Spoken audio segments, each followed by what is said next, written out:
कि मैं अपने आप को सौभाग्यशाली मानता हूं कि मुख्य सेवक के रूप में जिस दिन से मैंने काम करना प्रारंभ किया इस जिम्मेदारी पर, आज 5वां वर्ष है कि मैं खटीमा भी 5 वर्ष हर साल गया 5 सालों में से, और यहाँ भी, और हमारा जो मुजफ्फरनगर तिराहा है जहाँ मुजफ्फरनगर कांड हुआ वहाँ भी मुझे श्रद्धांजलि देने का अवसर प्राप्त हुआ।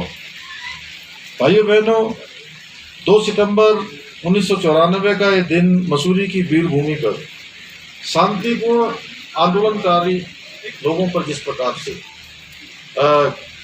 गोलियों का उनको सामना करना पड़ा, लाठियों का सामना करना पड़ा, सच में उसकी जितनी निंदा की जाए वो कम है। और इस भीषण गोलीकांड में हमारे 6 आंदोलनकारी शहीद हुए, जिनमें 2 महिलाएं भी शामिल हुई। इस पूरी घटना ने पूरे देश को हिलाकर रख दिया था। उस दिन को इस प्रकार से बर्बरता को याद करके हम जब भी याद करते हैं आंखें नम हो जाती हैं। जिन लोगों ने नज़दीक से देखा होगा, मैंने भी देखा, बहुत सारे लोग, मैं खटीमा में देख रहा था किस प्रकार से जगह जगह कहीं कोई दुकानों में जा रहा था, कोई घरों में जा रहा था, और बहुत सारे लोग तो उस समय, क्योंकि वहाँ नेपाल की सीमा पास में है, नेपाल भी चले गए।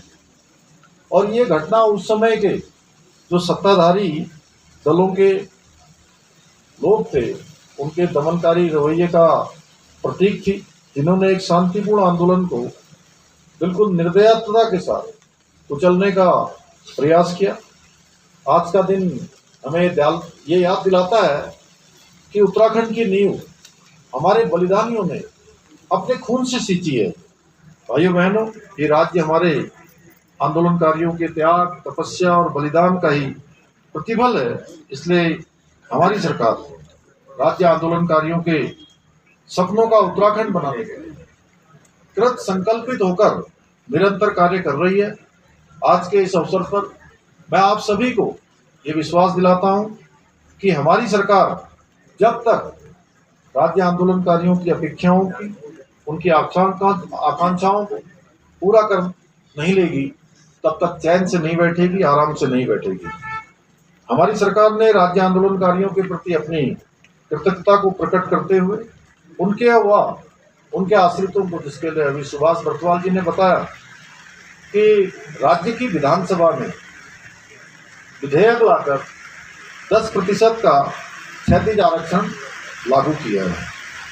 हमने शहीद आंदोलनकारियों के परिवारों को जो शुरू में 3,000 रुपये की मासिक पेंशन की सुविधा भी प्रारंभ की, साथ ही घायल और जेल गए आंदोलनकारियों को 6,000 रुपये और 4,500 रुपये प्रति माह पेंशन भी दी जा रही है। पहले के समय में राज्य आंदोलनकारियों के केवल एक आश्रित को क्षैतिज आरक्षण की व्यवस्था थी, परंतु अब जो नया विधेयक आया है उसमें चिन्हित आंदोलनकारियों की प्रत्येकता, विधवा और तलाकशुदा पुत्रियों को भी इस आरक्षण का लाभ मिल सकेगा। यही नहीं, हमारी सरकार ने चिन्हित राज्य आंदोलनकारियों को पहचान पत्र जारी करने के साथ ही 93 आंदोलनकारियों को राजकीय सेवाओं में सेवायोजित भी किया है। इतना ही नहीं, हमने राज्य आंदोलनकारियों के बच्चों को स्कूलों और कॉलेजों में निःशुल्क शिक्षा की व्यवस्था भी की है।